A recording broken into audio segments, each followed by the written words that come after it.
A ver, ¿alguna vez han leído un poema y han sentido que hay algo más, como un código secreto detrás de las palabras? Pues exacto, hoy vamos a descifrar justo eso. Nos vamos a meter de lleno en el mundo de la métrica española, para descubrir esa arquitectura oculta que le da toda su magia.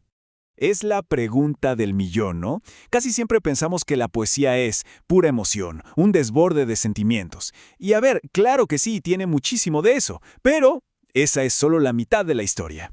Seamos sinceros, la palabra métrica a veces asusta un poco, ¿verdad?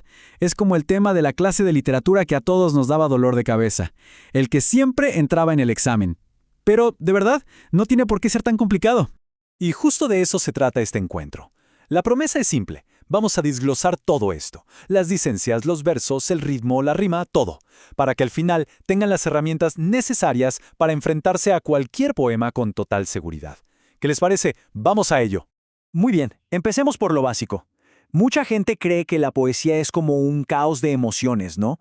Pura inspiración sin control, pero en realidad es más como un universo con sus propias reglas y su propia lógica. Exactamente. Piénsenlo así. Una canción tiene su melodía y su ritmo, ¿cierto? Pues un poema tiene algo parecido, una estructura formal que va guiando cómo fluye y cómo nos llega. No es algo que se organice solo por el sentimiento del momento. ¿Qué va? Hay un diseño detrás y muy bien pensado. Y aquí entra nuestra palabra clave de hoy, métrica. No es más que el estudio de esa estructura. Entenderla es como tener los planos de un edificio. De repente podemos ver cómo cada pieza, cada verso, cada palabra encaja para construir algo mucho más grande. Ok, ahora viene lo interesante. Los poetas, para que todo esto encaje como un guante, tienen, digamos, unos cuantos ases bajo la manga. Y a esos trucos del oficio los llamamos licencias métricas. Y aquí está la clave de todo. Muchas veces, los poetas necesitan que sus versos tengan un número de sílabas súper específico. Entonces, ¿qué hacen? Usan estas licencias, que son como herramientas para sumar o restar sílabas y llegar a esa medida perfecta. Y ojo, no es hacer trampa, ¿eh? Son reglas del juego totalmente aceptadas en la poesía de toda la vida. La primera, y la más común de todas, la que vamos a ver por todas partes, es la sinalefa. Es muy fácil. Si una palabra termina en vocal y la que sigue empieza también con vocal, ¡zas!, se unen y cuentan como una sola sílaba. Es algo que de hecho hacemos al hablar sin darnos cuenta. Por eso suena tan natural en español. Pero claro, para toda regla hay una excepción, o más bien su contrario. Y ese es el hiato. Aquí el poeta hace justo lo opuesto, decide romper esa unión natural de la sinalefa. A propósito, separa las vocales. ¿Por qué haría algo así? Bueno, a lo mejor para dar más énfasis a una palabra, para que leamos más despacio, o simplemente para que le cuadren las cuentas de las sílabas. Aquí se ve perfecto. Por un lado la sinalefa, que es unión y nos ayuda a restar sílabas. Por el otro, el hiato, que es separación y nos permite sumar sílabas. Son básicamente las dos caras de la misma moneda para que el verso quede justo como tiene que quedar.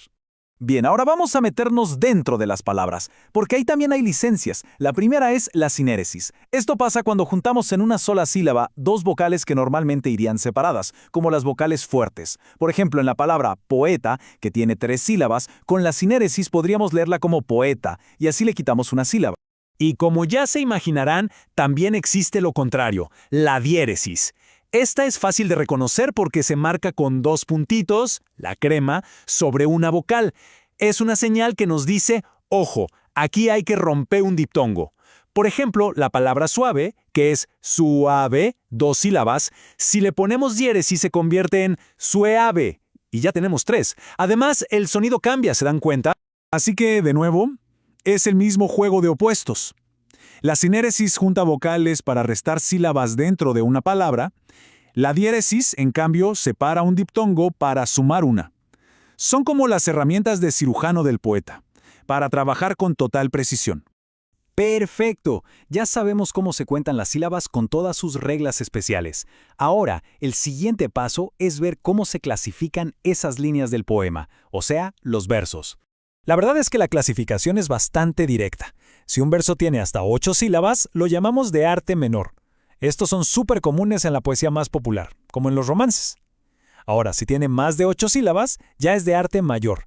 Y estos los vamos a encontrar en poemas más elaborados, como el soneto, que está lleno de sus famosos versos de 11 sílabas, los endecasílabos. Muy bien, Ya tenemos la medida de los versos. Pasemos ahora a lo que le da esa musiquita al poema, ¿no? Su musicalidad. Hablaremos de dos cosas clave, el ritmo y la rima. Pensemos en el ritmo como el corazón del poema, su pulso, porque no se trata solo de contar sílabas y ya. Lo importante es dónde caen los acentos, en qué sílabas cargamos la voz. Esa repetición de acentos es lo que crea la cadencia, ese vaivén que nos atrapa a leer. No es lo mismo decir, el mar estaba sereno, que, madre, yo al oro me envío, ¿verdad? Se siente la diferencia. Pues eso es el ritmo. Y luego está la rima, que es como el eco del poema. Básicamente hay dos tipos. La más fácil de reconocer es la rima consonante. Aquí todo coincide a partir de la última vocal acentuada, vocales y consonantes. Es una rima perfecta, redonda, como hermosura con pura. Pero luego tenemos la rima asonante, que es mucho más sutil. En esta solo coinciden las vocales. Por ejemplo, pino y libro. Fíjense, solo la I y la O. Es como un eco más lejano, menos obvio, pero que también crea musicalidad. Bueno, ya hemos visto todas las piezas del rompecabezas, ¿no? Las licencias, los tipos de verso, el ritmo, la rima. Ahora vamos a dar un paso atrás para ver cómo todo esto se une y forma la imagen completa, el poema como una estructura. Y un dato interesante, para que vean que esto no salió de la nada, la métrica española no es un invento moderno ni arbitrario. En realidad viene de una tradición muy antigua, de la poesía clásica de los griegos y los romanos. Lo que se hizo fue adaptar esas ideas a la musicalidad y el sonido propio de nuestro idioma, del castellano. Entonces, si nos tenemos que quedar con una idea, que sea esta. La métrica no es una jaula para la emoción. Todo lo contrario. Es el esqueleto que la sostiene. Es lo que le da orden al poema para que el mensaje llegue claro. Le da musicalidad para que nos atrape el oído. Y le da una estructura para que la obra tenga solidez y perdure en el tiempo. Y con esto, el código queda revelado. Ahora las herramientas para entender esa arquitectura secreta de la poesía están sobre la mesa. Así que la pregunta que queda flotando en el aire es, ahora que tienen las llaves, ¿qué poema van a descifrar primero?